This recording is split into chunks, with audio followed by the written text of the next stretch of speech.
Hello, and welcome to the Patient Obsessed podcast, where we see the world through the eyes of the aesthetic patient to try and improve the patient experience.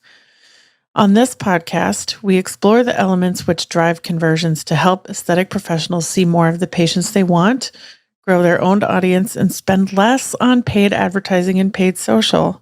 The hamster wheel. We want to get off that hamster wheel. My guest today is Dr. Shitel Patel. He's a plastic surgeon in Houston.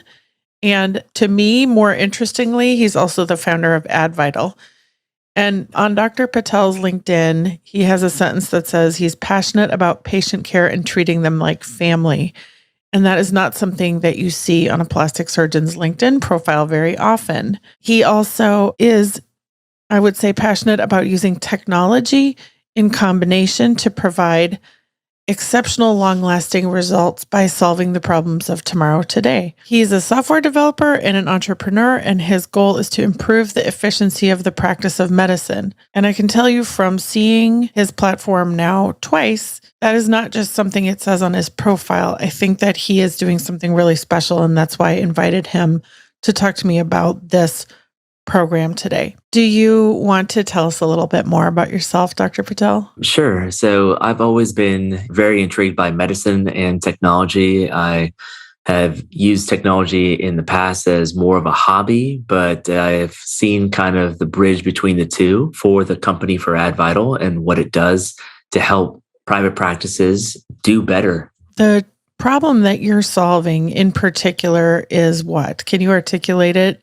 briefly? Well, so in a practice, a patient has a journey that they come across, right? From the moment they see an advertisement or they think about doing something to the point where they actually show up to an office and actually have something done.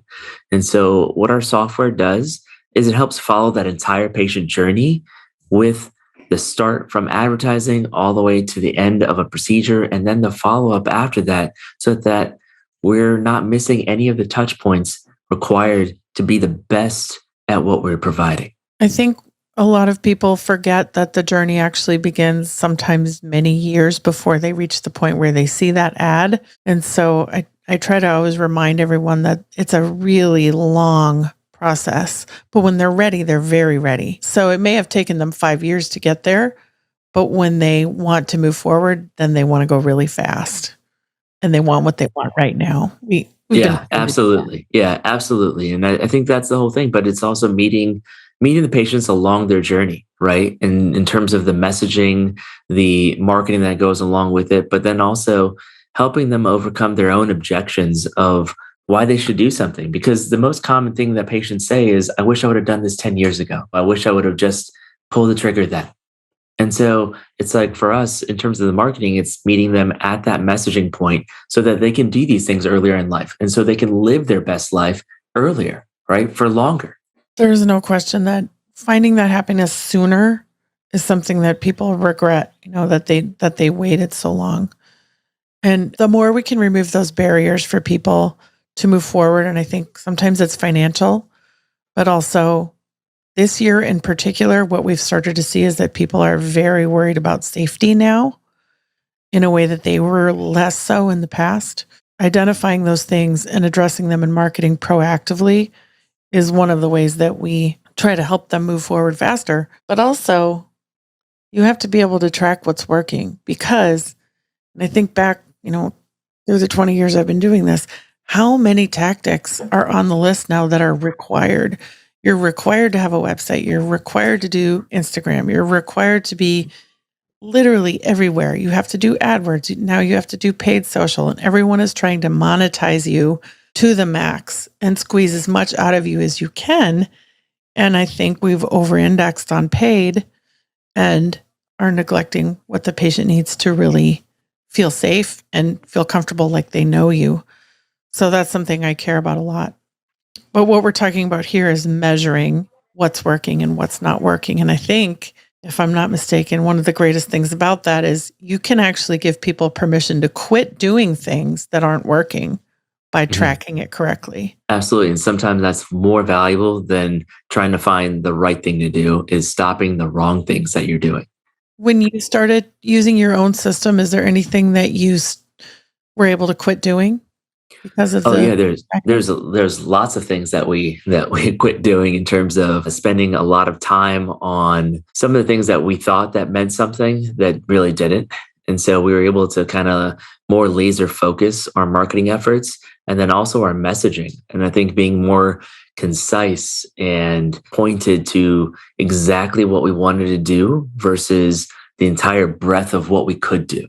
So, in a nutshell, you're tracking the patient's behavior before and at the moment of conversion, and then you're communicating with them after the conversion in an automated way. And that saves your staff time and yourself time. It also creates a better patient experience because their needs for information are being met in real time instead of waiting for a human to catch up with them. Yeah, so I think it all comes down to education, right? The more educated we are about our options, the better choices we can make. So for us, it's like almost like preceding all the questions that you have. So, for example, if someone's interested in a breast augmentation, there's a lot of questions along that path that come along of, hey, am I a good candidate? What's the best option for me? Do I need a lift as well?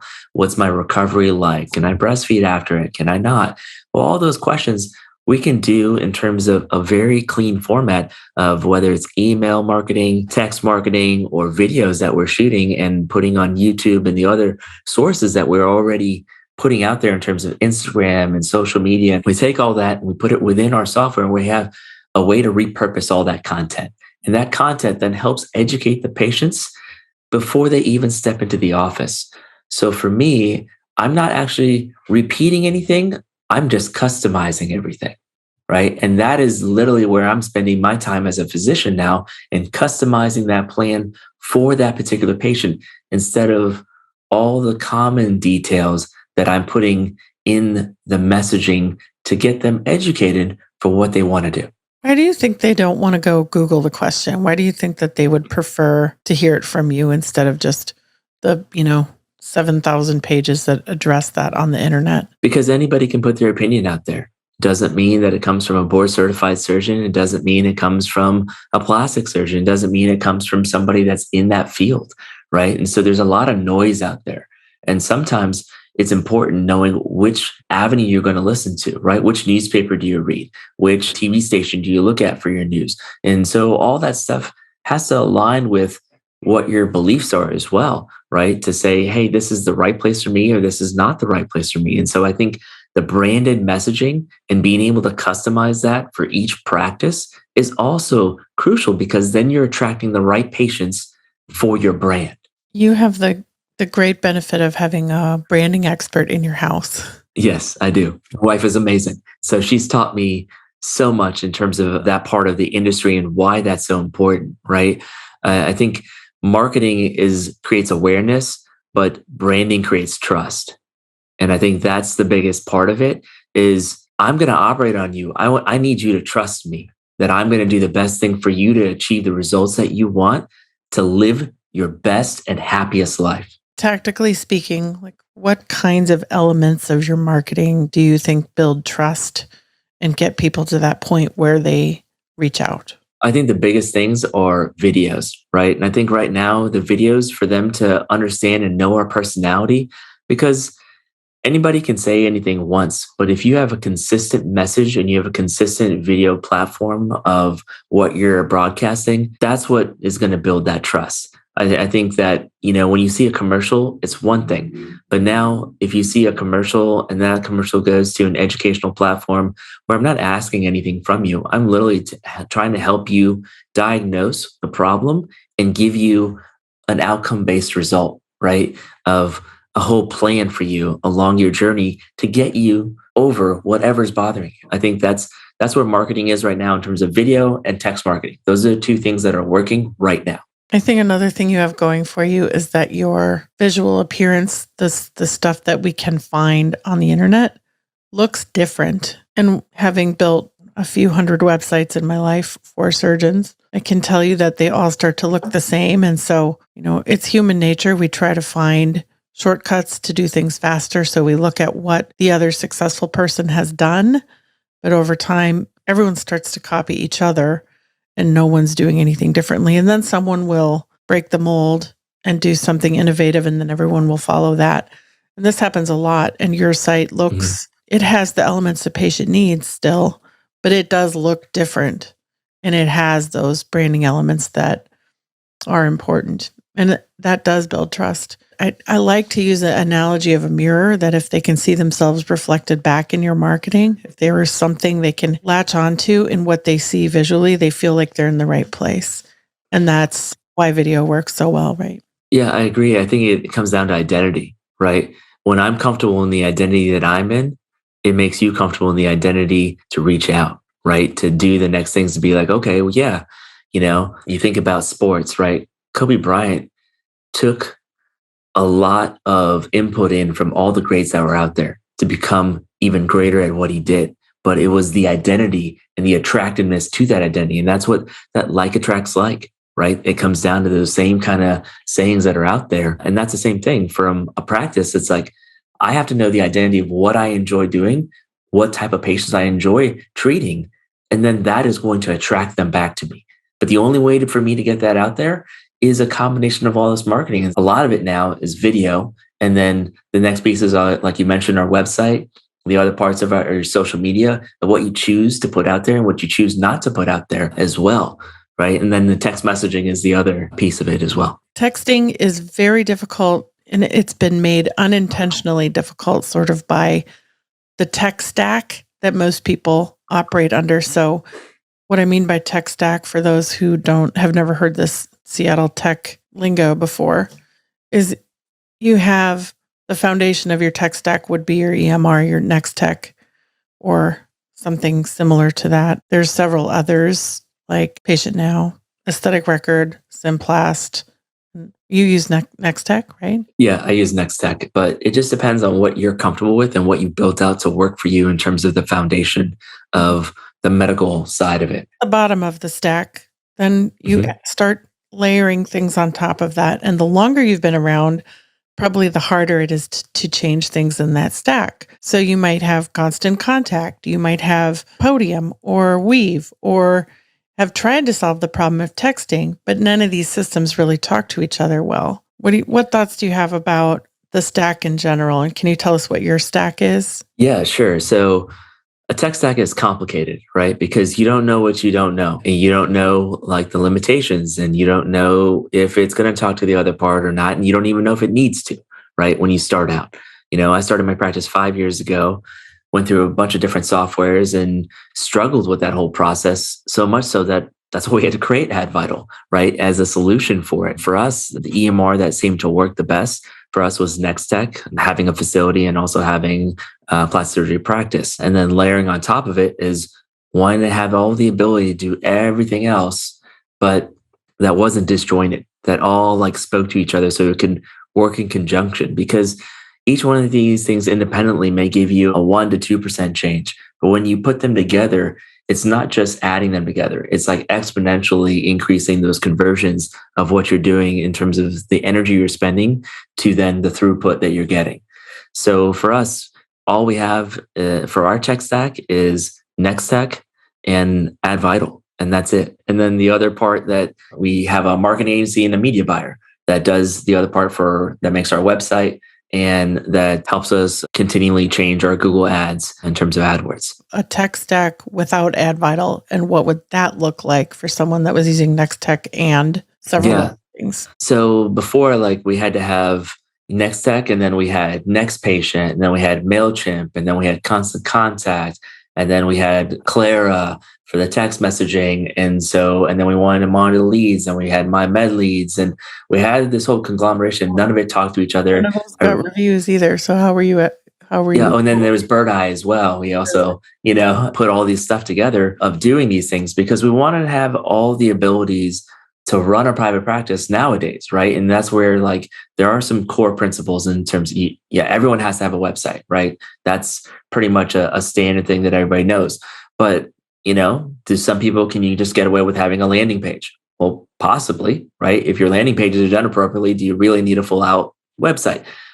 Some people would argue on that, right? To say, okay, well, where can I find you in terms of SEO, and how valuable is SEO, right? And so there's all this kind of noise out there to say, okay, well, you should spend all your money in SEO, but that's going to take you 5 years to get there. Well, Yeah, I don't know if your practice is going to make it through the first 3 years to get to the 5 years where, the SEO actually makes a difference or not. In terms of social media, everybody knows that social media is here to stay, and it continues to be one of the major, feeders into the leads that come in because it's visually oriented in terms of Instagram. So Instagram versus Facebook versus TikTok, you see all these different platforms or even Snapchat, right? But it's a combination of copywriting and videos and all this kind of information that goes through, and you have to learn through that process and be able to have access to post on those things. Well, our platform allows for you to post on some of those platforms, right? And so we tie that all in because in the communication of those things, we get leads from everywhere now, right? From the website, from our phone lines, from, social media, but it's all disjointed, right? It comes in terms of forms of emails and they have to switch screens and leads get dropped and lost and all this other stuff, right? Those are leads that you're paying for from a practice standpoint. And you're like, well, why are my clinics not full? Well, it starts at the top, right? Of, hey, where's the top of the funnel? Like, is my marketing agencies bringing in the right amount of leads for what I want? And then is it funneling through all the next steps of saying, hey, is my staff doing the right things to get those leads to come in and become prospects and patients? And the next step of, is my staff closing as well, right? And then after that, are we doing the right follow-ups to retain patients, right? Are we, cross-pollinating between a med spa and a plastic surgery office? Like, are we doing all the things to know that they don't have to go across the street to get something else done? They can get it done right here, right now. So we wanted to combine all these different aspects of marketing, right? Texting, video, email marketing, voicemail drops, call tracking, right? Reviews, put it all in one place. So the staff can be organized. And again, when somebody's out, you can see exactly where they left off and then what the next thing you have to do is. And so I think it took all the micromanaging out of our practice. And a lot of EMRs talk about being able to do that with tracking ladders and little steps that come, but it's just not as customizable as we would want it to be. It seems like you got a lot of the busy work to fade into the background. And I think what I'd be curious to know is, how does AdVital tell the staff what to do every day? I know it's a podcast, and if I can get a screenshot, I can put it in the video and the show notes. Can you describe that visually for us? Yeah, in a visual nature, it literally puts everybody on a drag and drop journey, right? And so if you have a journey of what the patient, goes through, is like, hey, they see an advertisement, they come in as a lead. Well, what does it take for them to become a booked appointment, right? And that's what my front desk manages, is say, hey, this is the journey for them to come in. And then the back office manages the journey of after they come in, of, do they book a surgery? What else do they need? And then the follow-up of all that stuff. So in terms of the micromanaging, they know exactly what stage and phase that those patients are in to do the next steps that they need to do. So those look like swim lanes on the screen. And then each person in your office knows which lanes they're responsible for. Well, each one has their own kind of, start to finish point, right? Because if you think about the journey, the front desk, their main point is to get a lead to book an appointment, right? That's their goal. The back office is for a patient that gets a quote to then have a surgery. So they have delineated time points of the patient journey that they take part in, right? And then the communication between the front and the back is also crucial. So does the front make notes in the patient's record inside AdVital that are obvious to the person who's taking the handoff? Yeah. Yep. All the handouts are seamless, right? And all the messaging is there. And then all those messages also get put into the EMR as well. So it lives in two places. So the first time you showed this to me, you told me about one of the neatest hacks that I've ever heard to automate yourself in patient care. And I'm hoping you can tell that one again. Yeah. So, for us, like, we want to make sure that patients are getting the ultimate care, right? In terms of the boutique experience. And so what we found is, after surgeries, people forgot a lot of things that we said beforehand, because they only probably retain about 10% of the things that we say in terms of what they need to do after surgery. So we also wanted to check in on our patients the day after surgery, and we were playing phone tag with them. We were texting, or we're missing calls because we're also doing other things, and they're also doing other things, or they're asleep, right? Because it's the day after surgery. So we came up with this creative automation to check on them and ask them what their pain scale is on a scale of 1 to 5, and they're able to text back.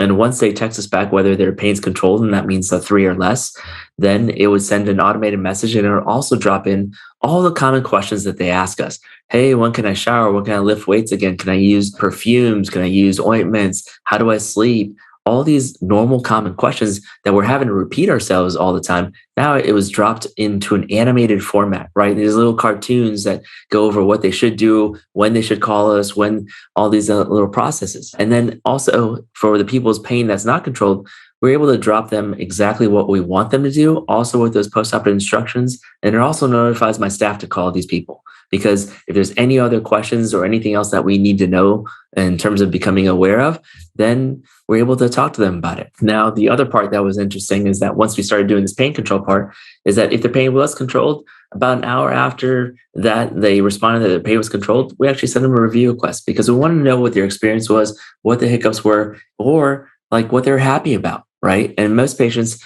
it seems like about 90% of them write that review when their pain's controlled. It's 90% will write a review from that request. Right now, that's what it is for our practice. Oh, wow. That's very high. Do you think that they can tell it's automated? It's interesting that you say that, because some of the responses that we get to it are actually asking for my staffs by name and be like, thanks for checking in on me, Michelle or Christina. They assume it's the person they know? Yeah. They assume it's one of the staff members. And then when they get the phone call, they're like, if their pain's not controlled, they're like, oh, thanks so much for calling and checking up on me. Well, they feel like you've been talking to them for the last hour, right? Checking in to see how their pain's going, what's going on, all the other things, looking up to see what medications they're on, and the next things to see what we can do to help them, right? So for them, it's they see it and they're like, oh man, they go all out for me, right? Like I am special. Has the system caught anyone who was really in serious trouble and needed help? Yeah. And some of the post-operative stuff, it's like we have one patient's husband that just never picked up the pain medication, right? And so it was like, she's like, oh yeah, I'm in pain. And so we're like, well, did you get the pain medicine? And she's like, oh, and she's asking her husband, and he's like, no, I only picked up the antibiotics. I was like, oh, great. So it can, and just by that small like check-in and stuff like that, it's like versus her like just sitting through pain for the next like few days or whatever, I think it can catch some of those things. In surveying patients, that the number one reason for dissatisfaction is actually that people were not prepared for recovery. And I can see how this could really set them up well to feel safe and cared for and listened to in that critical couple of days right after they go home, before something, I would think not feeling listened to would send people in a really bad mental direction. So yeah, I think it creates a level of frustration, right? And that level of frustration, sometimes you can't recover from, right? They're like, well, they didn't even care about me. They just operated on me, and then nobody ever called. Yeah, no. So I think that, for us, we're using the software to create more touch points and not less. Okay. So I got to ask, what pushed you over the edge and made you say to yourself, I'm going to build my own software to solve this problem? Because I have seen a lot of people do this over the years, and they'll, it doesn't matter where I work, someone's always saying, oh, I'm going to build the thing you do and I'm going to do it better. Specifically, remember several saying, I'm building a real self killer. Really? You're really going to build? Okay. We have 200 people. We've been around for 10 years. You're going to catch up with us? So there's a lot of hubris when someone says, I'm going to build a thing and I'm going to beat you guys at your own game, even though you've been doing it with incredible resources and time for many years. Okay. And it's happened with all kinds of other stuff that I've done too. And so you can imagine my surprise when I saw AdVital and realized it actually was the best thing. And this doesn't come from me lightly. I am not a person who says that's great to everything I see.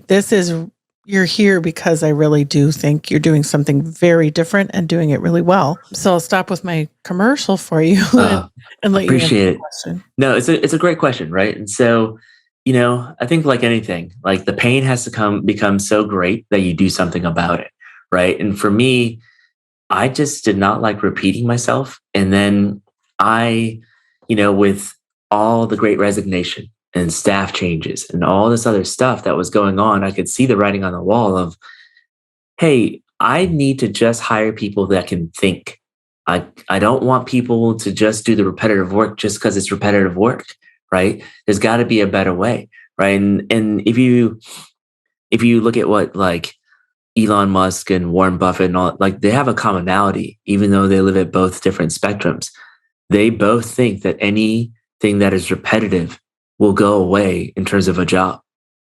So this is a perfect example of it, right? In terms of, hey, I'm repeating myself all the time on educating patients. My staff is repeating the same things. Like each one of these things that the software does is a repetition in some which way, shape, or form. And then I knew in my mind that, hey, I can consolidate all that. I can shoot a video once and use it a million times.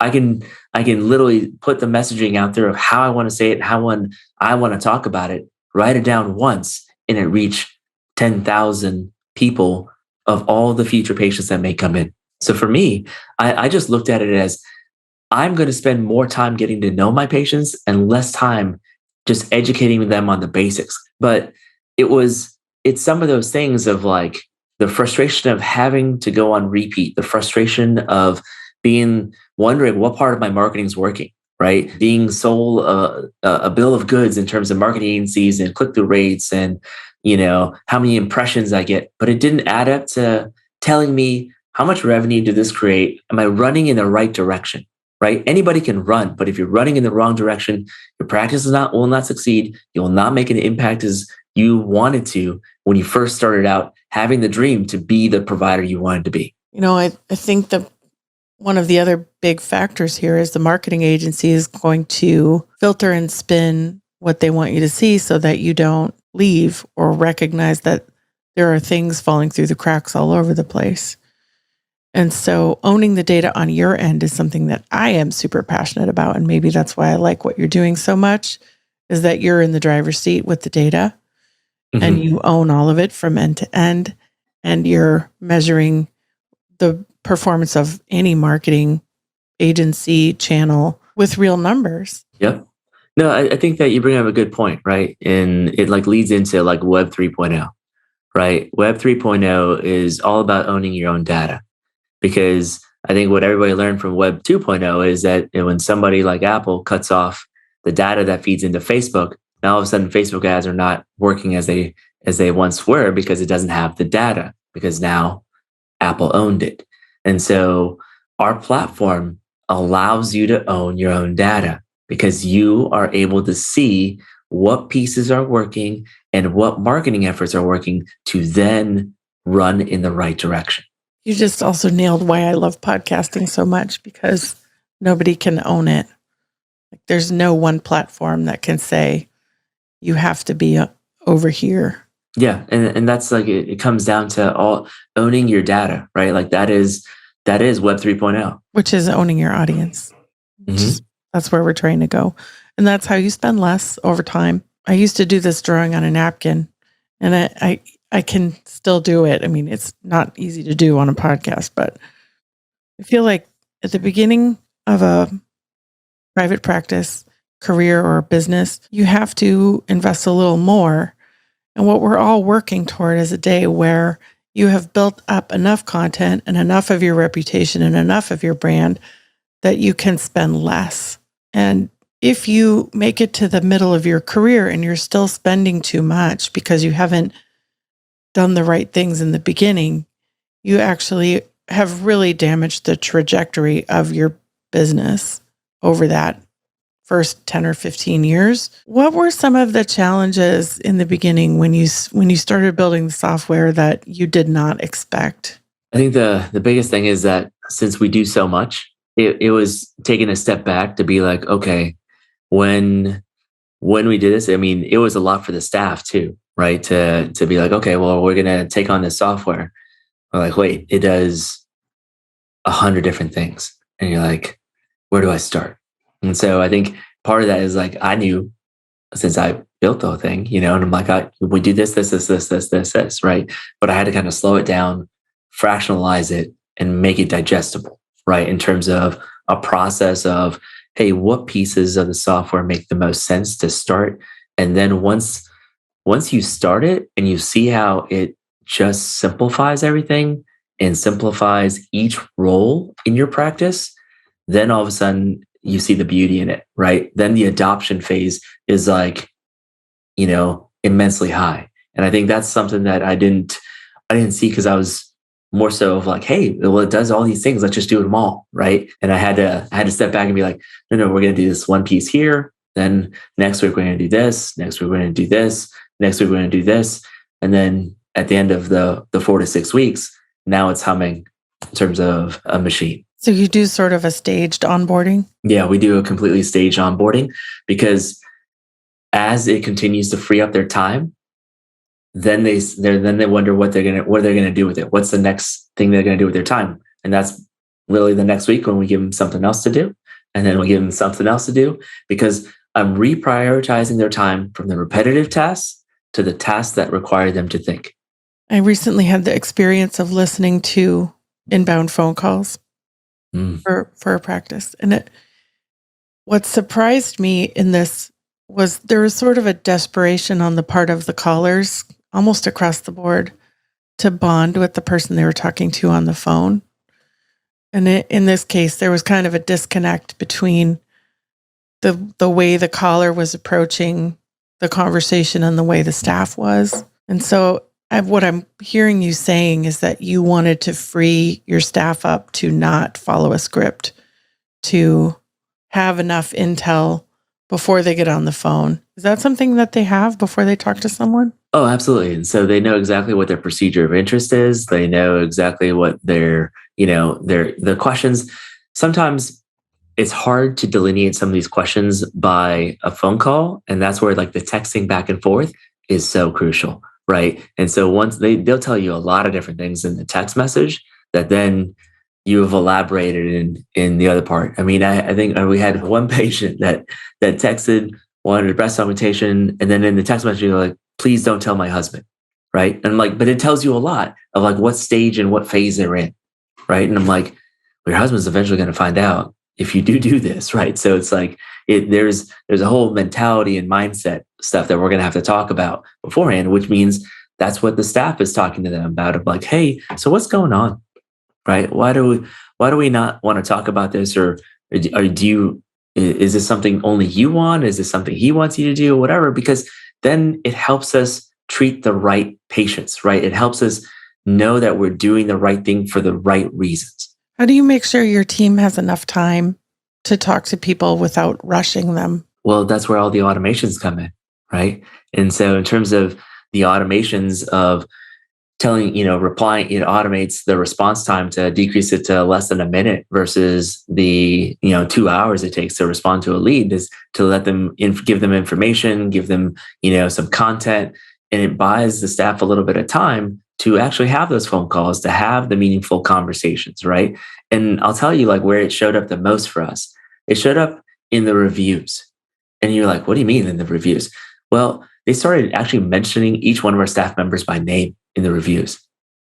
And that's how I know that they remembered them, because they knew their name, right? And then they took the time to actually write a review that mentioned to say, hey, Melissa did an awesome job at this. And I was so impressed by how this person did this. And they're using their names in all these reviews. And all of a sudden it went from like this like superficial, review that like they didn't write anything. It's just 5 stars, to, hey, 5 stars. And this like half-page review talking about all the different people and how that affected their entire journey. In the olden days, and you probably don't know about this because you're 5 years in, I believe Mentor had a training. And in the training, they would teach you that the patient has to have a girlfriend in the practice. And it was all about bonding with somebody in the practice so that they felt safe. And that's what you're describing here, is that they're bonding, which is, it starts with texting and then it moves on to other channels when they feel comfortable. It's like the modern version of you got to have a practice girlfriend. Right. And that's why like part of our, our practice, like, mission statement and stuff is, treating patients like family, right? Because you treat them like a sister or brother, you're going to have that open conversation, right? It's not going to be just superficial. You're going to ask the whys, right? Instead of like, oh, you want a breast augmentation? Yeah, these are the sizes. This is what you can do, and this is what it is, right? You're like, well, why do you want to have one? How long have you been thinking about it? You know, what's this preventing you from doing? It's not a complicated question to say, how long have you been thinking about this? Or do you want to have this done before something that's coming up? Is there something on your timeline of your life that you want to do this for? And that opens the door to a completely different conversation. That's not, how much does it cost? Saline or silicone? And so it's like it keys you in on the whys, right? And once you know the why, you can help people get to where they want to be happy, right? Because for the longest time, I thought, plastic surgery, we're selling people confidence, right? We're selling them the confidence that they want to have. Well, it's the confidence that they want to have in the happiest version of themselves that they see, right? Because they think it's just on the spectrum of happiness, right? And that is the key to all the stuff that we do, right? McDonald's has a happy meal, right? Apple, when they show these products and stuff like that, they're not talking about all the technology in it. They're like, oh, look how beautiful she looks. Look how happy they are using it. They're selling you a version of happiness that you can imagine yourself in. It's funny because the phone, I think, is the thing that makes us the most unhappy in the world right now. Yeah, it's all marketing, right? In terms of all that part. But I think that with what we do as plastic surgeons, cosmetic surgeons, anything in the aesthetic field or anything in medicine now, things are changing, right? People are becoming more aware of, hey, I need to go to this person for this, right? Versus a doctor used to tell you 20 years ago, well, you should go see this person because you have this, this, this. Now people are coming in being like, well, I have these 5 problems and I'm going to go see this person for this one, and this one, and this one, this one, this one. It's like a menu that they choose from, right? And within that menu, it's like, are you at the top of the list or are you at the bottom of that list? It's been true for a long time that almost every plastic surgery practice gets 80% of its revenue from 6 procedures. The 6 vary across, from practice to practice, but you're really doing 6 things most of the time, and then it gets filled in with other things. And I have known many surgeons recently who say, I just do these 4 procedures, and they're very, very happy because they're so focused. Right. And I think it's, marketing is all, it feels like everything used to be more broad marketing to get these people, but as the competition goes up, it has to be more specialized and specific, right? And so in terms of specific marketing, it's like people, they used to market facelifts. Now they're deep plane facelift. They're talking about, a fill-in facelift, right? And so they're doing fat grafting with facelifts. And it's just, the vocabulary is changing to become more specific and more specialized for even the procedures themselves. When did you start building AdVital? How many years ago was that? 1.5 years ago. Okay, so you haven't slept in 1.5 years. No, I have 2 little kids. I have to sleep. I got to be there and be present for all the above, right? That was the other why, right? If you ask me, like, what is your ultimate why in what you're doing? My ultimate why was to be able to buy my time back, right? For not having to do anything that was redundant. Because if I took away all the redundancies, all the things I repeat, then I buy back at least 2 hours a day. In those 2 hours a day, what kind of impact can I make with my kids, the future generations, the other stuff that I want to do with my life to create an impact is enormous. When I was in high school, my boyfriend's dad said to me one time, if you just slept 1 less hour a night, in 2 weeks, you would have an extra day. And I was like, whoa, that's incredible. And that family in particular had such a huge impact on the way that I thought about work. And his mom was a Christmas ornament designer, and everyone I know in America has her ornaments on the tree. And she just had a completely different kind of life. The thing that she did that was so incredible was we would work at the Minnesota State Fair every summer, and we would take all the Christmas ornaments and sell them at the fair and personalize them. And she would sit in the back corner and watch people pick them up, talk about them, look at them. And that that's the other thing that stuck with me was she got her customers' feedback in a way that was so natural by watching them touch it. And she couldn't have done that any other way. Like they just figured out how to scale that experience of observing their customer. It was almost like they just designed their own focus group. And I still think about that. In fact, this morning I asked somebody, you have this new loyalty program. Are you going to ask some patients what they think of it before you launch it? And it was like I was speaking Chinese. You can't just keep throwing spaghetti without, checking the spaghetti first. You gotta know whether they want it or not, right? And that's the other unique position that I'm in with AdVital is that I came from a place of pain for growing this practice from brick by brick, making the mistakes, making all the different errors and marketing companies and softwares and this and that, to pushing myself to create a solution for it, right? And that's I think the biggest takeaway is that product research for it. I am the product research. I am the one that I'm like, hey, well, how can I be happier? How can I make myself the happiest plastic surgeon in terms of being able to treat patients and still be there for my family, my friends, and myself? I think your timing is also exceptionally good because everyone is drowning under the stack and nobody wants another tool. There's so much fatigue. Yeah, I agree with you. And that's where it's like sometimes the best answers are simplifying things, right? And so this helps simplify a lot of different things and it is intuitive. And that's one of the other things, right? Like, yeah, you could probably make something that competes with this, that's on a bigger platform of like another CRM platform that's out there and that does these things, but it's going to cost a ton. And then it is going to cost in terms of development and all the other pieces that go along with it.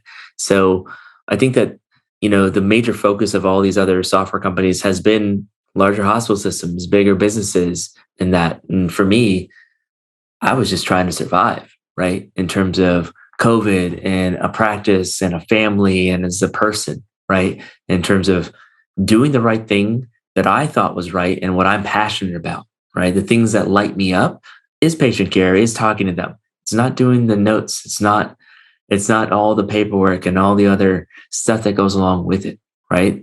But how can I get more time doing that? Well, all the repetitive stuff has to go away. It's like you're rejecting the equivalent of the clipboard. Just don't look busy just for the sake of looking busy. Will you describe for me, you're a year and a half in, can we talk about the accelerator? Oh yeah, we can. Okay. Yeah. So you were just awarded support from this really cool ASPS startup accelerator program. And what does that look like and how are they going to help you if you know yet? I don't really know, but I think, the biggest thing for me is like awareness, right? I think a lot of people don't know that we've created software. So, we applied for this MedTech Innovator program. And from there, we got selected to be and present at the National, MedTech Innovator, where we compete for prizes and other things and whatever. And so, in the next week and a half, I'm presenting in California at the Wilson Symposium, Innovator Symposium, and then also the MedTech Innovator, and competing with 60 other companies on getting funding and creating awareness, right? For me, it's about strategic partnerships and awareness because, again, I'm handing the keys for Porsche over to each of these practices, right? And bad things can happen and good things can happen, right? Depending on how you use the technology and what you do with it. And so for me, it's like I want to make sure that we have a good advisory board, a good process of plans of development, what we plan on doing with all this, right? And so I think the biggest thing that's going to help with is awareness for our platform, for other plastic surgeons, other cosmetic surgeons, anybody else out there in terms of the medical field. And then going from there, we'll see if we end up becoming, having a partnership with ASPS, which, hopefully that is something that they find intriguing because at the end of the day, we're here to help patients and providers. Okay, last two questions. At this stage, what is the right kind of practice for the platform and what does that look like? Who are they? Yes. So the right type of practice is probably a practice that's at least 2 years out, right? That has some of the processes and the foundation of the people and the roles in place.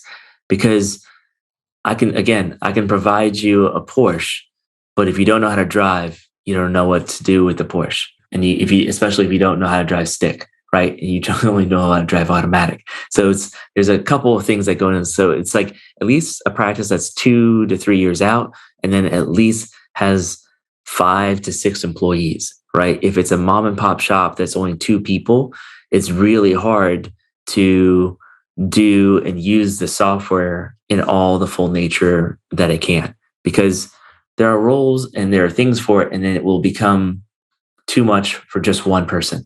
So if you just have a husband and wife, and the wife is doing, the software, and the husband's operating and doing all this other stuff, there's just not enough people to provide the level of care that you want with what the software is going to do, because that practice is more of it's more of like, hey, a 5 patients a day practice versus a 20 to 60 to 100 patients a day practice. And then on that other end of the spectrum, can it handle a really, really large practice with multiple locations? Yeah. And so we have a few providers right now with multi-locations, multiple providers, and it works awesome for that because it organizes the entire from start to finish, right? From front office to back office, and then it lets management do all the rest of the things it's supposed to do, right? And it gives them all the critical, key performance indicators and all the other things that they want to know, whether we're performing at the right things, and then also the cross-pollination. The cross-pollination is like priceless. What kinds of things have your current customers said to you about the platform? One of our customers is like, "Hey, this just makes it so easy now. I was only booked out 2 weeks in advance. Now I'm booked out 6 months in advance because I have the processes in place for all these leads that I was just losing, right? That we weren't doing the right things, and I didn't know I didn't have the right person doing this. And it helps with their staff training and the HR portion and the other pieces of it. And so I think that's what a big part of just the lead, not having lead leakage, and then organization of it, right? Because these spreadsheets and this other stuff, when somebody wrote something down on a scratch piece of paper, another piece of paper over here, and another place over here, now everything's organized. You can't say, "Oh, I forgot," right? "Oh, I lost that piece of paper," or "I forgot to call this person," whatever. It's right there for you, right? In terms of, hey, these are the things that you need to do. What you're responsible for is nobody else. So the other part was the accountability, right? When you have so many staff members, the accountability of what you're assigned to now is like, oh, well, this is going to show all these things. Dr. Patel is going to come talk to me about this if I don't get this done. Performance management. Exactly. And I think that's the whole part of it. And then one of the practices started gamifying it and seeing who could get the most leads to convert, right, to patients. And so they gamified it and put a bonus at the end of the month, right, for that person. The other person's more motivated by a party. So they're like, hey, if she wins, then she gets a party, right? And it just figuring out what they're motivated by. But I think it let them look at their HR and how they're motivating the staff, how they're going about knowing their staff, right? First part is knowing them to then be able to motivate them of what drives them, what's their love language, what's the other pieces that are crucial to making all this stuff work, so that you're working as a world-class team, not world-class individuals. It's fantastic. So how can listeners reach you if they want to learn more about AdVital? Yeah, so we have our website of advitalmd.com. They can go there. They can also just message me on Facebook or LinkedIn, Instagram. For us, it's just about, hey, reach out if you have any questions about it, anything that you want to know in terms of private practice, from building it from the foundation level all the way up.